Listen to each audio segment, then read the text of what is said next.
रोवे के अकेले बा। अरे अरे अरे पीछे पीछे पीछे।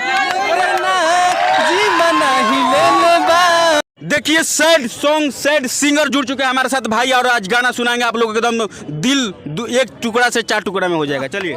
करी न प्यार कबो बहुत झमेले बा। करी न प्यार कबो बहुत झमेले बा। हंस के बसाथ में रोवे के अकेले बा। अरे अरे अरे पीछे पीछे पीछे। अरे ना जी मना ही ले ले बा। केहू मिलावे के ना जी मना ही ले ले बा। हंस के बसाथ में रोवे के अकेले बा।